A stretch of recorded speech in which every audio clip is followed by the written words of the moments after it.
Imini yesabatha ayibente kwabangcwele. Sizovula ngesihlabelelo 17. Inkosi lusekuphama kwebandla. Amen.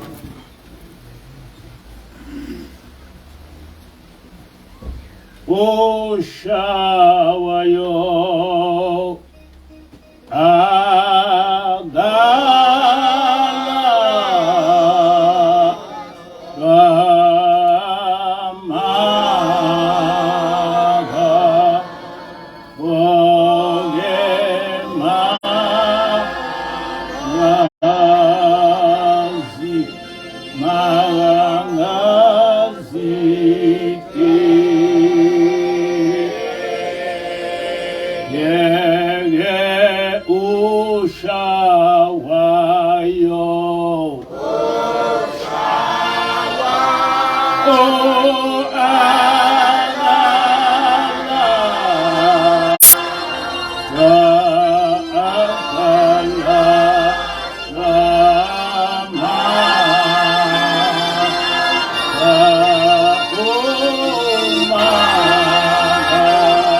Amen.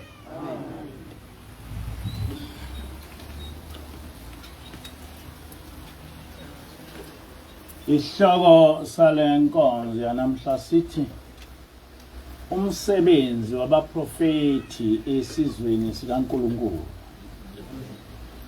Umsebenzi wabaprofethi esizweni Sikankulunkulu. Enkonzweni yasekuseni umkhokheli ufunde incwadi kaZakhariya 3 verse 1 to 7. Okuyincwadi eyafundwa ingilosi mhla isigcoba mhla ka-26 March 2011. Iverse 7 lale ncwadi lithi, usho kanje uJehova Sebaothi uthi, uma uhamba ngezindlela zami ugcine inkonzo yami, uyakwahlulela endlini yami, ugcine namagceke ami, ngiyakukunika ukuba uhambe phakathi kwalaba bantu abemi lapha. Amen. Mhla uJehova engigcoba wanginika ukuthi uma ngihambe kahle kulomsebenzi wakhe, angeke ngigcine ngokuma phambi kwenu njengoba nginje, kodwa noma senifika ezulwini nokwahlulelwa yini.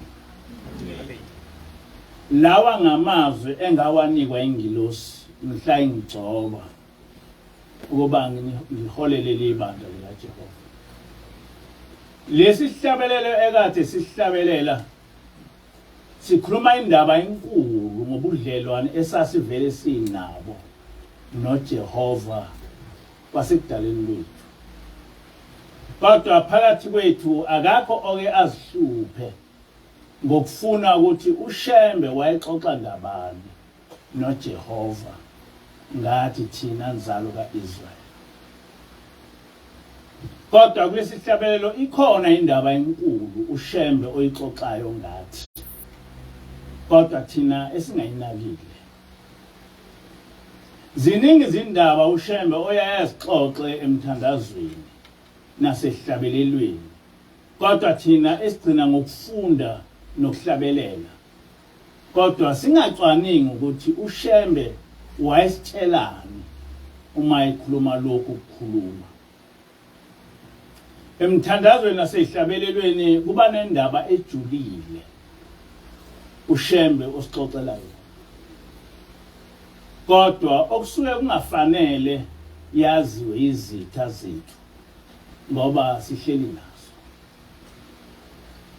Njengomthandazo weSabatha nje, kunendaba enkulu exoxwa umthandazo weSabatha, kodwa indlela uShembe oyibeke ngayo awukwazi ukuyazi ngoba wayefihlela izitha zethu, ngoba uma zazi ukuthi wayithini baboyibhenisha njengoba ezinye zezihlabelelo zabhenishwa.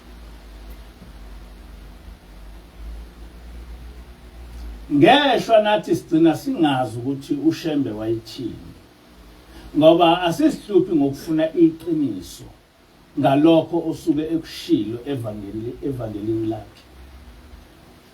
Kodwa okwenzekelayo ukuthi thina sigcina ngokuhlabelela noma sifunde singathi sisho isilandelo. Kulesi sihlabelelo umprofethi uthi, oshawayo akalahlwa makangasideli. Kusho ukuthini lokho? Wayesitshelani umprofethi ngalesi sihlabelelo? Umprofethi uyasitshela ukuthi siyisizwe esihlale sishawa, kodwa noma kunjalo asingasideli, asivuke silwe ngendlela esilwa ngayo. Ekuqaleni uma uShembe ethi oshawayo akalahlwa, uyaye ungaqondi ukuthi sishawa ngubani. Ngabe sishawa uNkulunkulu noma sishawa izitha zethu ongezinye izizwe. Kodwa uma uqhubeka naleli hubo, uyathola ukuthi uShembe wayengakhulumi ngokushawa uNkulunkulu, kodwa wayekhuluma ngokushawa ngezinye izizwe. Le nkulumo uShembe uyicacise kahle uma esethi phaphamani nina Afrika. Nalapho eqhubeka ethi abemukeliswa ubukhosi phezu kwalentaba sebefuna ukwephuca ubukhosi baphakathi. Oqala semukeliswa ubukhosi entabeni yaseSinayi. Bahamba sephuca lobo bukhosi. Wayesefika uShembe esemukelisa futhi ubukhosi phezu kwentaba senhlanakazi. Le nkulumo yomprofethi kumele uyifunde nencwadi yamaHubo 83 lapho uJehova ngomlomo wenkosi uDavid ethi uNkulunkulu ungathuli ungalibali ungali ukukhuluma uNkulunkulu ngokuba bheka izitha zakho ziyaxokozela nabakuzondayo baphakamisa ikhanda ngobuqili benza uzungu ngabantu bakho bacebisana ukulwa nabathukisiweyo bakho bathi wozani sibaqothe bengabe besabayiso isizwe negama lika Israyeli lingabe lisakhunjulwa. Amen. Yini eyenza abezizwe befune ukuba basenze singabi isizwe negama lika Israyeli lingabe lisakhunjulwa? Abezizwe bayabazi ukuthi uma sisazi ukuthi siyinzalo kaIsrayeli sohlale siwazi umlando wethu. Sokwazi ukuthi uIsrayeli wabusiswa kanye nenzalo yakhe. Manje uma sazi ukuthi siyinzalo kaIsrayeli so uma sikhala uNkulunkulu asizwe abuyele kithi ngoba wayesenze saba ngabantwana bakhe phezu kwazo zonke izizwe. KwiziKronika zesibili isahluko 20 verse 29 to 30 kuthi uvalo ngoNkulunkulu lwehlela yonke imibuso yamazwe lapho bezwa ukuthi uJehova wayelwe nezitha zikaIsrayeli. Umbuso kaJehoshaphat waba nokuthula ngenxa yokuthi uNkulunkulu wayemnike ukuphumula nxazonke. So ngenkathi uNkulunkulu elwa nazo zonke izizwe eyinqoba kungakho ukuthi kulwa abantwana bakwaIsrayeli kodwa uNkulunkulu athumele ingilosi noma akuvele amatshe ezulwini evele ebashaye konke lokho izizwe zonke zayizwa leyo nto zathuthumela zasesaba isizwe sakwaIsrayeli kodwa zazi sesabiswa ukuthi isizwe esikhethwe uNkulunkulu isizwe esilwa ngoNkulunkulu. Abezizwe bayabazi ukuthi uNkulunkulu noma isizwe sakwaIsrayeli sesimlahlile kodwa uma sibuyela kuye uyosixolela ebese elwa nezitha zaso. So izitha zazikwazi lokho ukuthi uma singasesazi ukuthi siyinzalo kaIsrayeli siyokwazi ukuthi siyisizwe esibusisiwe. Uma sesazi ukuthi siyisizwe esibusisiwe noma sesidukile siyobuyela kuNkulunkulu ngoba sobe sazi ukuthi sikhethiwe. Njengoba sikhethiwe njena uNkulunkulu uzosixolela uma sesifuna ukubuyela kuye bese futhi sibe nalawa amandla esasinawo uNkulunkulu esahamba nathi.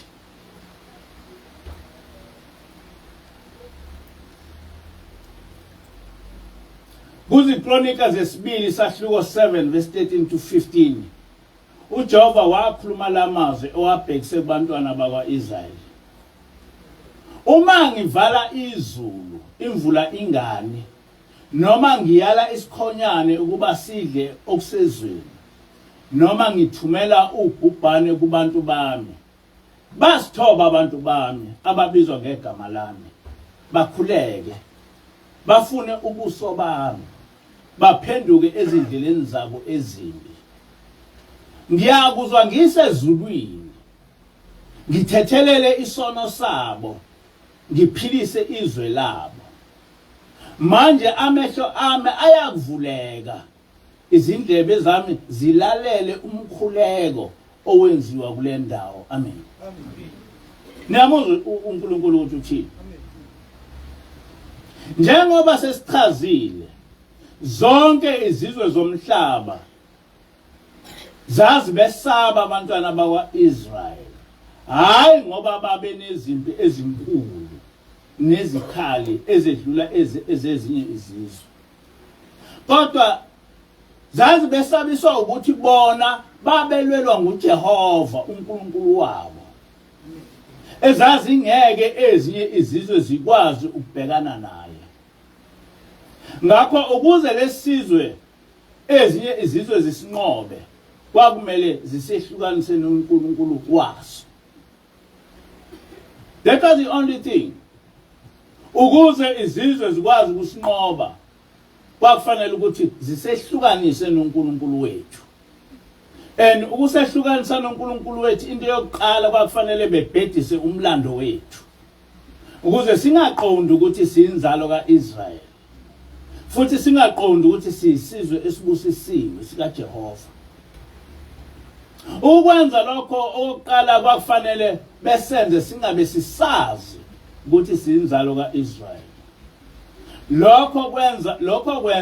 lokho kwenza isizwe sakwaIsrael kuba simshiye uNkulunkulu waso bese sikhonza oNkulunkulu babezizwe oNkulunkulu bokhulu namatshe bese ke kuyaphela ngalesizwe uJehova ongisomandla ashiya njoba namanje washiya nje inkosi uDavid yakubona lokhu kungakafiki kuleli hubo inkosi uDavid uthi uNkulunkulu ungathuli ungalibali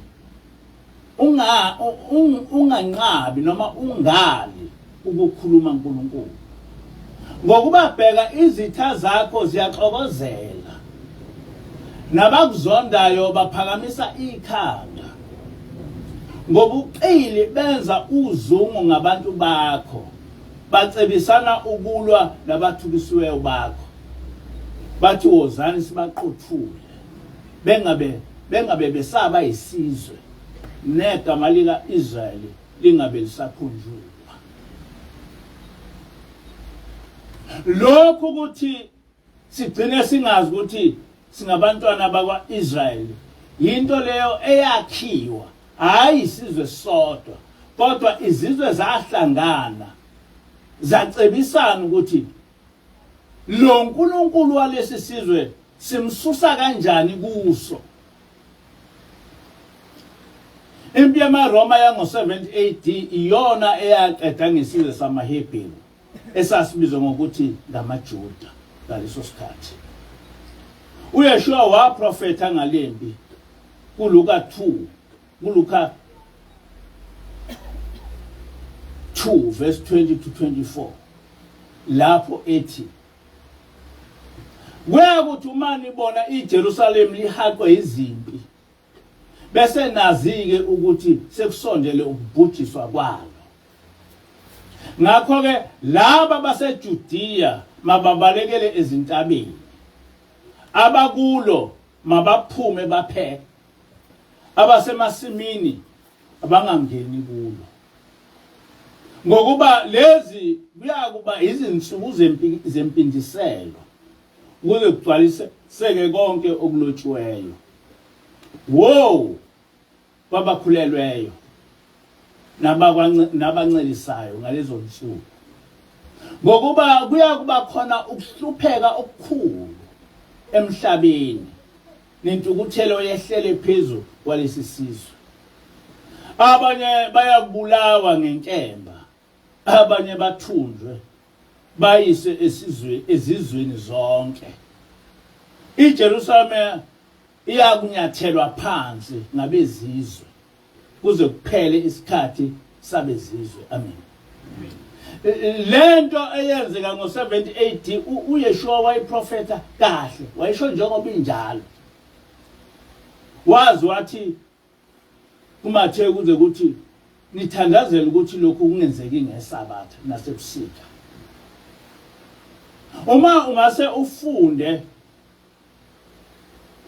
incwadi echaza ngendlela amaRoma awabulala ngawo amaJuda ngo-70 ungashaqeka. Kuthiwa babulala amaJuda eza ku-1 million. Babethatha amaJuda awu-500 ngosuku bewalengisa eze efe. Kodwa abantu abamnyama abayihluphi ngalokho ukwazi. Ngesiprofeto uYeshua engakazalwa, uDaniel encwadini kaDaniel 9 verse 26 to 27 wakhuluma lamazwi. Emva kwalawo masonto angu-62 ogcotshiweyo uyakunqunywa angabi namuntu. Umuzi nendlu engcwele uyakuchithwa ngabantu bombuso ozayo. Njengoba nje iJerusalema nethempeli lachithwa. Ukuphela kwakho kube sesikhukhuleni, kube ngukulwa kuze kube sekugcineni. Incithakalo inqunyiwe. Uyaqinisa isivumelwano nabaningi njengoba kwenze eShilo noDavid. Ukuthi uyaqinisa isivumelwano nabaningi. Isonto libe linye. Njengoba kunesonto elilodwa njena iCatholic Church. Iminikelo nemihlatshelo ikhawulwe phakathi kwesonto. Njengoba yaqedwa nje iminikelo, yaqedwa imihlatshelo enkolweni yabezizwe. Kufike incithakalo ngephiko lesinengiso kuze kuphele okunqunyiweyo, kuthululelwe phezulu kombhubhisi. Amen. Lento wayiprofetha uDavid, wayiprofetha uDaniel, wayiprofetha uYeshua njengoba injalo. Kulesi siprofeto ogcotshiweyo kusho uYeshua owayaziwa ngokuthi uMesaya, okusho ogcotshiweyo. Nempela uYeshua wadayiswa ngabakubo, wagcina ngokuphanyekwa emthini. Emva kwa-70 AD esenqotshiwe amaJuda, labhidlizwa ithempeli likaJehova, labhidlizwa neJerusalema. Isizwe samaRoma sahlangana nezinye izizwe, kwagcina sekunesonto elilodwa, iRoman Catholic Church. Njengoba wayishilo uDaniel noma uYeshua, iminikelo nemihlatshelo kaJehova eyayenziwa kwa-Israyeli yachithwa ngabezizwe. Ayibakhona iminikelo onikelela uJehova nemihlatshelo okuhlabela uJehova yachithwa. Namhlanje uyawuzwa abantu bakithi behlekisa ngeminikelo yezimbuzi. Bethi thina sayingeni indaba yemihlatshelo yezimbuzi, beyihleka bona. Ngoba le mihlatshelo yayengenzelwa ubabamkhulu, kodwa yayenzelwa uJehova, kusho uJehova. Yonke lento eyenzeka esizweni sakithi ibhaliwe eBhayibhelini, kodwa isizwe sakithi yize sinamehlo kodwa sibona lutho. Yize sinezindlebe singakuzwa esikutshelwa izithunywa zikaJehova.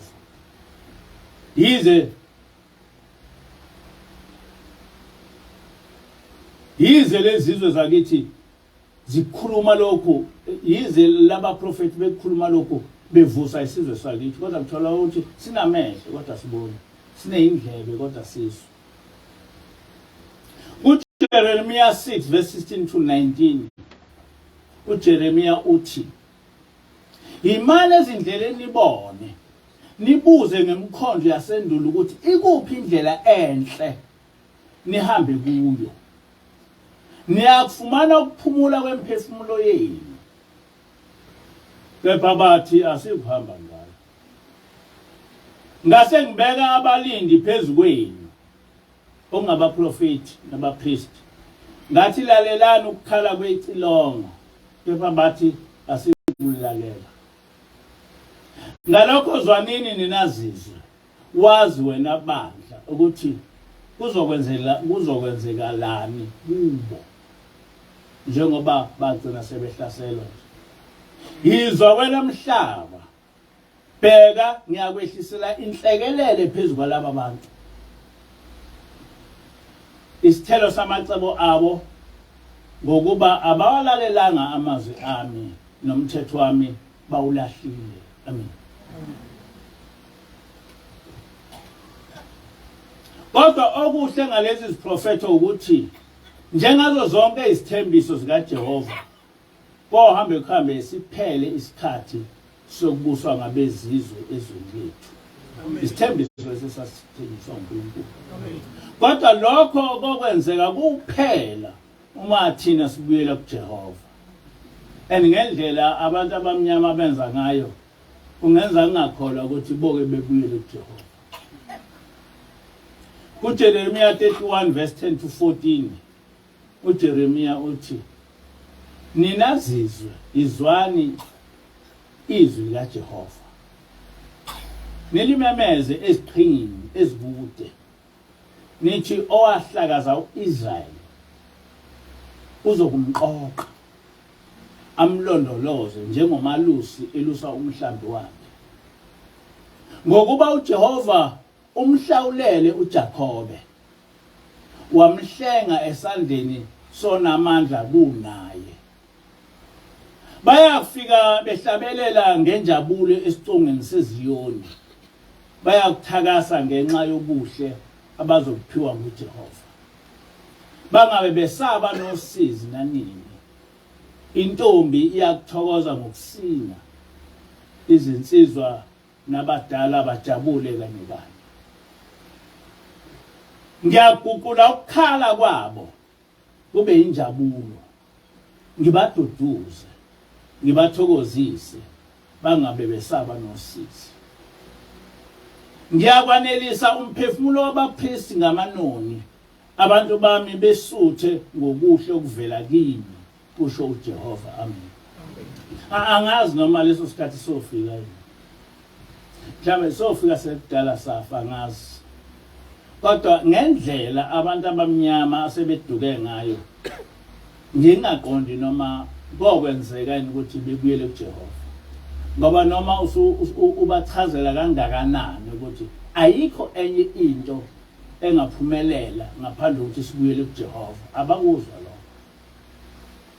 njengoba kwakunjalo kwasemandulo thina siyilifa likaJehova abaprofethi bayabeze emhlabeni ukuzosikhumbuza ukuthi siyilifa likaJehova ngaso sonke isikhathi uNkulunkulu uyayithuma abaprofethi ukuba bezovuselela umthetho kaJehova bezovuselela isibusiso esasinikwa uJehova kodwa noma sebefikile asingene indaba yabo nokuthi ukuze sibe ngabakaJehova siselapha emhlabeni ngokwenyama kanjalo noma sesiphila ngokomoya kumele sihambe ngezimiso zikaJehova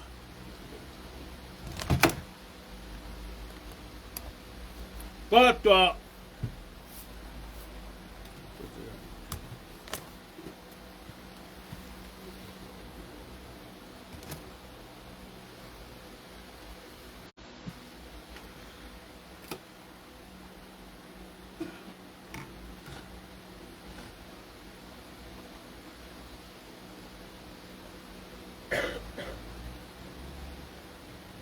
Singophi Susa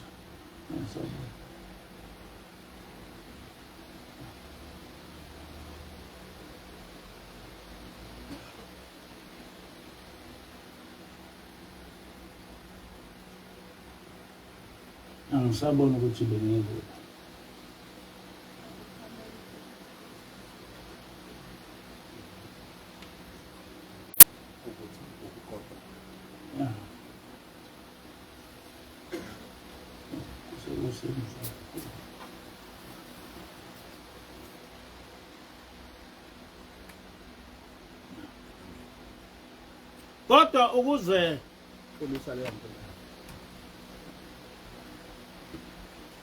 Kodwa ukuze uJehova asamukele futhi komele sibuyele kuye ngokushiya izono sihambe ngezimiso zakhe. Uthi ke uShembe asivuke sizithathe sifune isibusiso esiyilifa lethu uNkulunkulu owasethembisa lona ukuthi uyosikhumbula ngokusithethelela izono uma sibuyela kuye. Kwihlabelelo 1:8 uShembe uthi leli lifa ligcinelwe wena nina. Izulu nalomhlaba lalingakabikho lona. Niyayizwa leyo ndaba? Leli lifa lasezulwini ligcinelwe thina. Lokho kwenzeka izulu nomhlaba lingakabikho. Sitshela umprofethi kaNkulunkulu. Noma uJehova esilahlile ngenxa yokumhlubuka, kepha sethenjisiwe ukuthi kuhambe uJehova abuyele kithi. Kuhlabelelo 1:20 ubaba mkhulu uthi South Africa vuka, zokhele izikhuni zakho, zisondele zonke izizwe, ziwothe umlilo wakho. South Africa vuka, ulibase iziko lakho. uJehova uThixo akunike elakho iziko.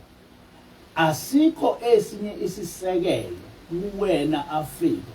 uJehova kuphela isibani sakho. Amen. Ushusheme. Ngiphelele ngiyethemba liyophuma bengathandi ilanga lakho Afrika zolotha zonke izizwe. Ubani oke efikelwe ukucabanga ukuthi uShembe wayithini ngalokho kukhuluma.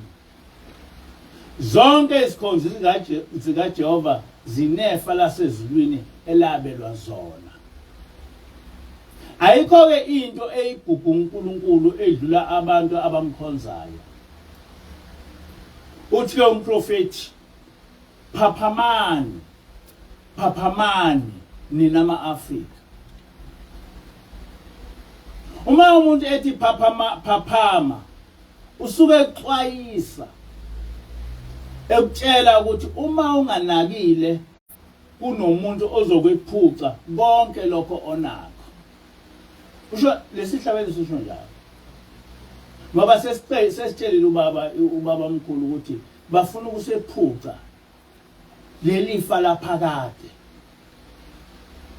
Izitha zikaJehova zifuna ukuba zisephuce lelifa laphakade. Yini othi uShembe asixwaye bengasephuci yona. Uthi ke uShembe izitha zikaJehova zivukela wena. Likhulu igama elithi izitha zikaJehova zivukela wena. Isikhathi esiningi uma ubona abantu bekulwisa ngokushumayela basuke bengazondi wena, kodwa bazonda umsebenzi kaNkulunkulu lo ovezele abantu. Angani wena kwazi lokho. Uma abantu besilwisa nje ukuthi basilwisa ngoba ngempela bezonda thina, bazonda uJehova. Uma singakuyeka nje ukushumayela sifanele abantu bonke bawusithanda abantu. Ngoba hayi ukuthi bazonda thina personal, kodwa bazonda umsebenzi esiwunikiwe uNkulunkulu ukuthi siwenze. Ku-Isaiah 51:7-8 uJehova uthi ngilaleleni nina enazi ukulunga, nina abantu abamthetho wami usezinhlizweni zabo. Ningakwesaba ukusolwa ngabantu, ningapheli amandla lapho benithuka. Ngokuba inundu iyakubadla njengengubo, nebhulu ibadle njengoboya bezimvu. kodwa ukulunga kwami kuyakuma kuze kube phakade nensindiso yami ezizukulwaneni ngezizukulwane. Amen. Niyamuzwa uNkulunkulu ukuthi noma besithuka asingakhathazeki lokho ngoba yena insindiso yakhe imphakade. Leli verse lisinika isibindi thina esihlala isithuka sisolwa sithukela ukubuyisa umthetho kaNkulunkulu kubantu. Ku-Isaiah 54 verse 17 uJehova uthi asikho isikhali esenzelwe wena esiyophumelela nalo lonke ulimi olukuvukelayo luyakwahlulela. Lokhu kuyifa lezinceko zikaJehova nokulunga kwazo okuvela kimi usho uJehova. Njengoba silapha nje asinalo uvalo ngoba akulula ukuthi ungaba khona isikhali esisinqobayo. Nalabo abasithukayo uthi uNkulunkulu bayakwehlulelwa. Behlulele ngokusithuka. Lesi sethembiso esivela kuJehova ukuthi thina esithunywe ukuba silethe ivangeli lakhe kubantu uyohlale esivikela njalo. Usethembisile uJehova ukuthi uyosivikela. Uthi ke ubaba mkhulu izitha zikaJehova zivukela wena. Yeah. Izitha zikaJehova ziyazingamvukela uJehova kodwa zivukela labo abathunyiwe ukuthi bekhuluma indaba kaNkulunkulu. Izitha zikaJehova ziyazibonakala ngokuthi uma ubuyisela abantu kuJehova zilwe nawe. Zifune ukuba ungaledluliseli kubantu izwi lophezubonke. Kukhona incwadi yayijwayelwe ukufundwa inkosi ilanga ekuDeuteronomy 30 verse 10 to 20. Lapho uMose ekhuluma lamazwi kubantwana bakwaIsrayeli. Uma ulalela izwi likaJehova uNkulunkulu wakho ugcine imiyalo yakhe nezimiso zakhe ezilotshwe kule ncwadi yomthetho. Uma ubuyela kuJehova uNkulunkulu wakho ngayo yonke inhliziyo yakho nangawo wonke umphefumulo wakho, ngokuba lo myalo engikuyala ngawo namuhla awukukhulu kuwe, awukude, awukho ezulwini ukuba uthi ngubani osikhuphukele ezulwini, asilethele wona siwuze siwenze. Futhi awuphesheya kolwandle ukuba uthi ngubani oyakusiwelela ulwandle, asilethele wona siwenze, siwuze siwenze. Na cha, izwi liseduze kakhulu nawe, lisemlonyeni wakho nasenhlizweni yakho ukuba ulenze. Bheka, ngibeke namhla phambi kwakho ukuphila nokuhle, ukufa nokubi. Ngiyakuyala namhla ukuba umthande uJehova uNkulunkulu wakho, uhambe ngezindlela zakhe, ugcine imiyalo yakhe nezimiso zakhe nezahlulelo zakhe, ukuze uphile wande uJehova uNkulunkulu wakho akubusise ezweni oyongena kulo ukulidla.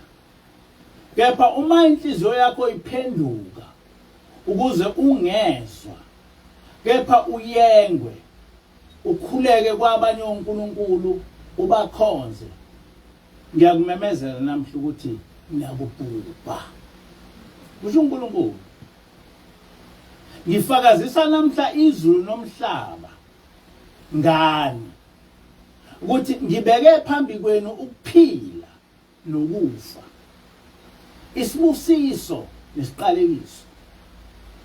Ngalokho khethani ukuphila, ukuba niphile wena nenzalo yakho, ukuba umthando uJehova uNkulunkulu wakho, ulalele izwi lakhe unamathele kuye ngokuba lokho kungokuphila kwakho nobude bezinsuku zakho. Amen. Le ncwadi ngangijwayele ukuba ngizwe ifundo obabila eyalama Nazareth ukuthi izwi likaNkulunkulu alikho ezulwini, uNkulunkulu ulethe emhlabeni kube sazi ukuthi uthini. Alikho futhi phezulu phesheya kwezilwandle ukuthi uzohamba uyolifuna phezulu phesheya, kodwa senhlizweni yakho uthi ke uNkulunkulu ngibeke phambi kwakho ukuphila nokuhle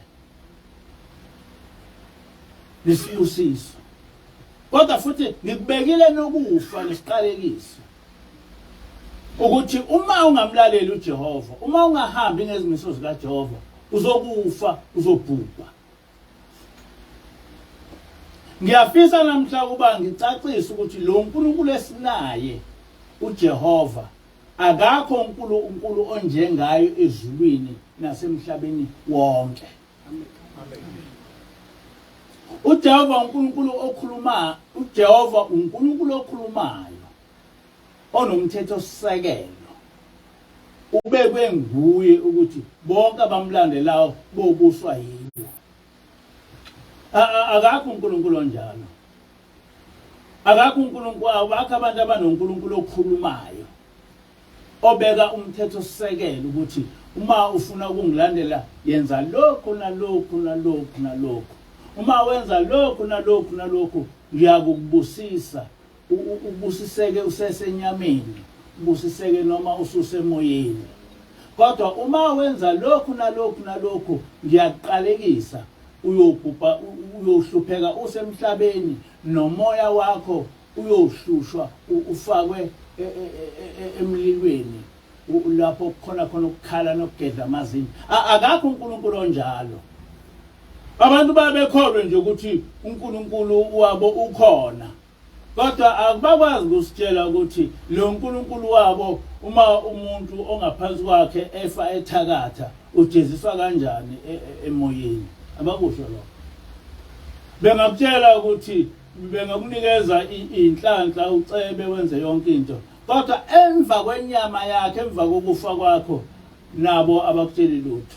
Ngisho ngaba uNkulunkulu wabamdabu noma obani, abakutsheli lutho ngempilo ozoyiphila usufile. uNkulunkulu okwazi ukwenza lokho uNkulunkulu wethu. Kodwa abanye uNkulunkulu abakhulumi, abanamthetho abawubekele abalandeli babo. Abanawo. Ungezwa abantu bekhuluma ngomveli nqanga bese kodwa bese bethi izwi labantu. Abanalo izwi likamveli nqanga, banezwi labantu.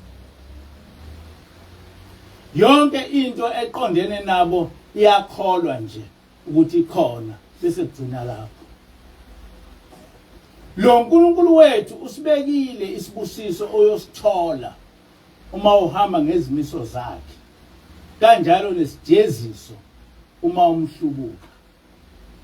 Kodwa abanye uNkulunkulu abanasibusiso, abanasijeziso, ababachazele lutho abalandeli babo ukuthi mase befile bokwehlulelwa kanjani, behlulelwe ngubani. Kade ngifunda mina ngithi mhla ka 26 kuMarch 2011 ngafundela incwadi kaZakhariya, lapho wayethi khona uNkulunkulu uma uhambe kahle ngendlela yami wenza lento engikutshela yona, ngiyokwenza ukuba ume phambi kwalabo abantu, ungagcini ngokuma phambi kwabo, kodwa uyobahlulela, wena uyobahlulela. Njoba silapha njena singamaNazareth uyasehlulela uShem. Ezulwini uyasehlulela. Umehluleli.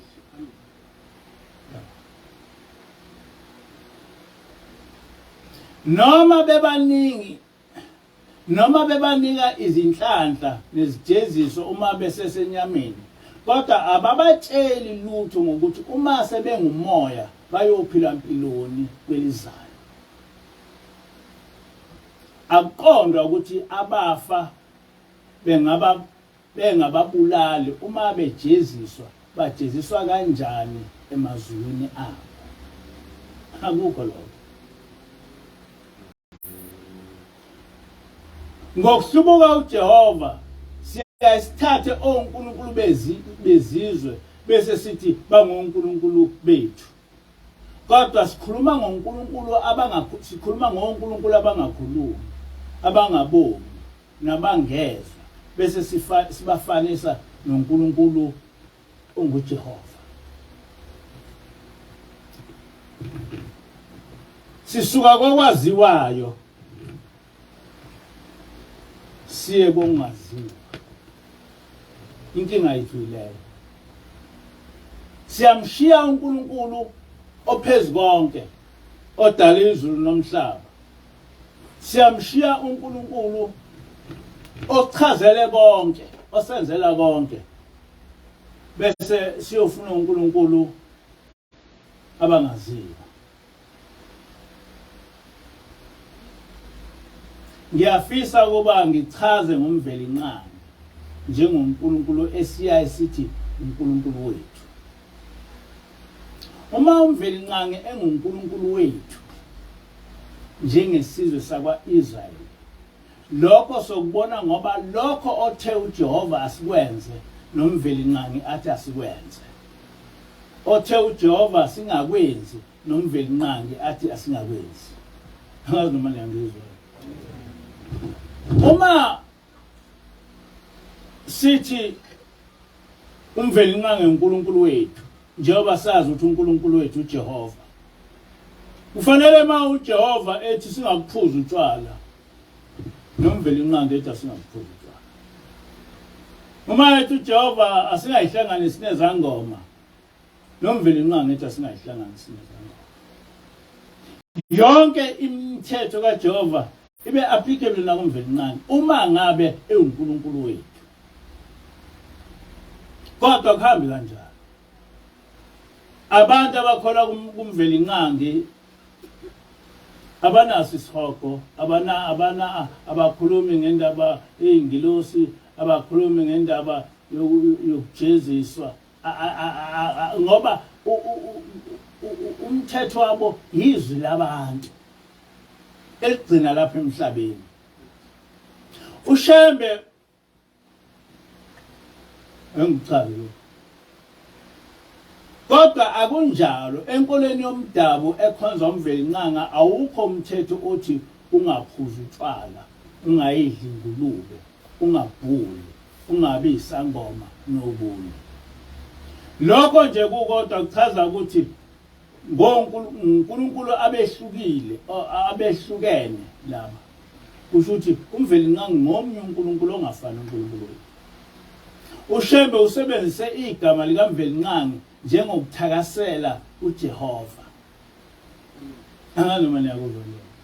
Ushembe ushilo ukuthi umvelinqangi uNkulunkulu ngokumthakasela, ngamemazi ukumncoma. Igama lokumdumisa ukuthi umvelinqangi. Kodwa abakholwa umvelinqangi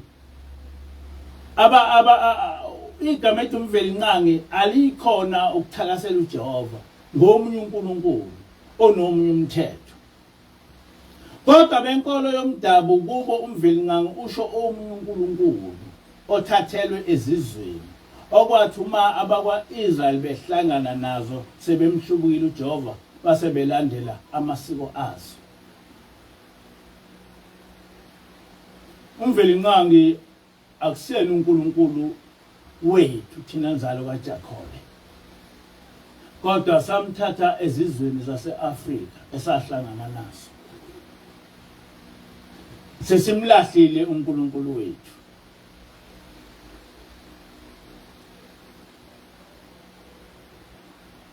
Anganoma ngiyakuzwa.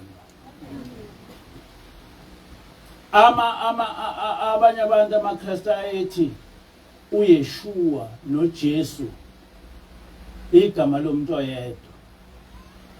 Kodwa kunjalo. Ngoba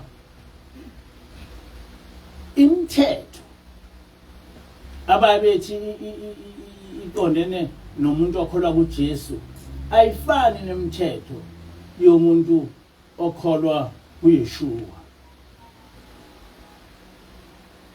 laba bakholwa kuJesu bayayidla ingulube bayagunda abagcini isabatha. Ngingabala izinto eziningi ezenqatshwe uNkulunkulu kodwa laba abantu abathi bakholwa kuJesu abazenzayo.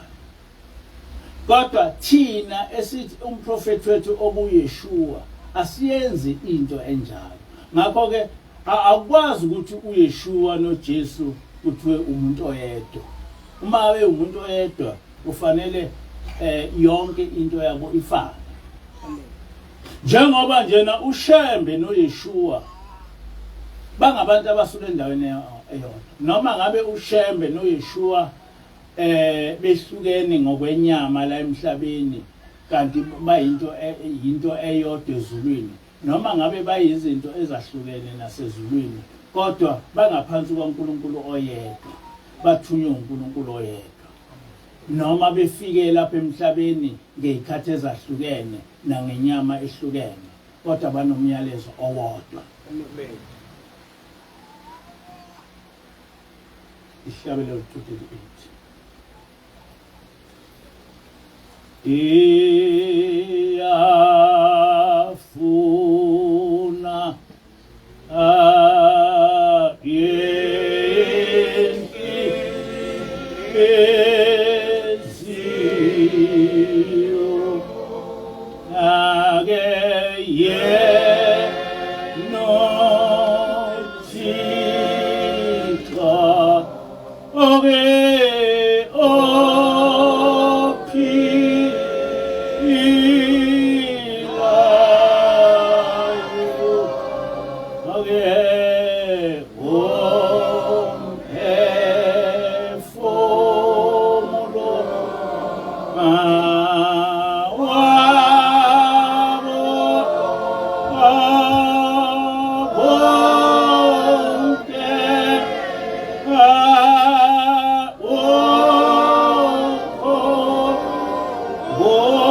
Oh,